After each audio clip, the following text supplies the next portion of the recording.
Soup Sisters and Broth Brothers, a Calgary-based nonprofit group harnessing the power of soup. A new cookbook is out, a sequel of sorts, more than 100 new recipes. Sharon Hapton, here, the group's founders, here this morning, along with the superlative. I hope I said that properly. Superlative. Wow. Superlative, yeah. I've not been described Julie like that Van Rosendaal. That was producer Sandra threw that in there. I have to give credit where credit's due. So, Sharon, right off the get-go, if nobody's heard of the Soup Sisters or Broth Brothers, what exactly is this?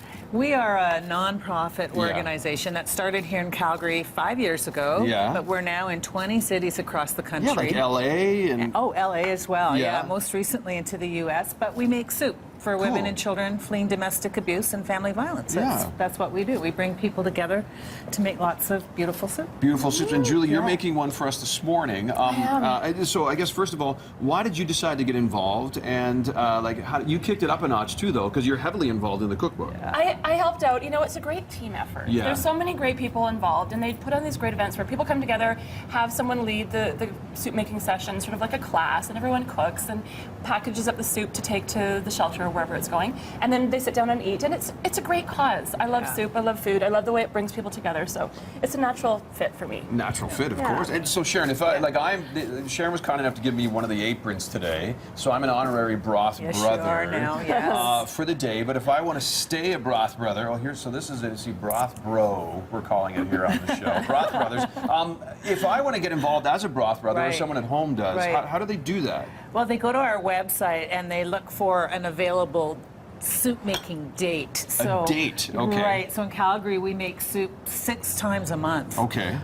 For women, children, and youth, and you look for an available date, and you sign up. You sign up and you come with a group of friends, or you come on your own. It's a great team build. And you chef it up. You just have a lot of kitchen fun. And so, Julie, speaking of eating, what soup?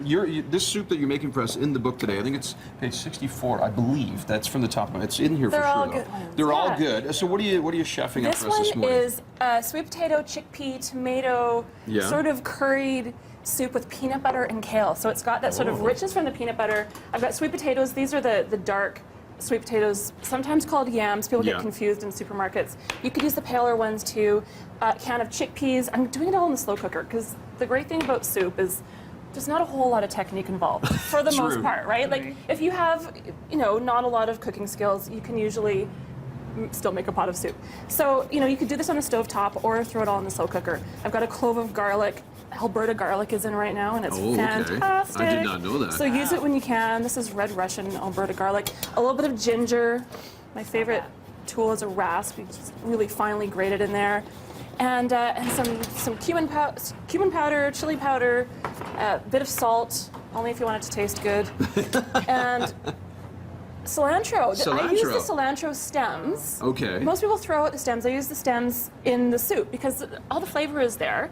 Another thing I love about soup is that it reduces food waste. Jalapeno pepper. Yeah, and the stems, if people are afraid of the crunch, it'll soften it up too, right? Totally. Things that, exactly. And things that are starting to sort of wilt, you wouldn't normally put in a salad. If you have some, flaccid kale. You just put it in? You just zip it off, tear it up, and put it in. A little bit of stock. Interesting. And it's a great cupboard cleaner. And you're good to go. And you're good to go. And so this is TED capable soup because you just kind of cook it. That. Yeah, you dump and then it in as and cooks, cook it, right? It breaks down. The vegetables cook. Everything gets sort of more uniform. The sauce of the soup thickens up. How long should I be putting that on the crock pot here to make it turn into what we see in front of it here? On low for about 6 hours. Okay. Oh, yeah. So you slow cook that sucker for 6 hours. And normally at the end, I would put the kale in at the end so it doesn't turn gray, but I just wanted to show you how you zip it off. Sure. And the peanut butter just adds some richness, like peanut sauce, it makes it kind of smooth. It gives it that great mouthfeel. Stir that at the end, and then you have this nice, hearty, inexpensive soup that the finished product. It also cleans out the vegetable drawer if you're looking to get rid of stuff. This is one example of what's in the new cookbook, and there is a Soup Sisters and Broth Brothers cookbook book launch. It's happening at the Farmers Market Sunday between 11 and 3. Sunday between 11 and 3. Head down to the Farmers Market. We have all kinds of information on our website, breakfasttelevision.ca. Great cause and great recipes, so check it out. Thanks for coming in, Sharon. Thank you so much. Good to see you, Julie, as always. Thank you. Checking in with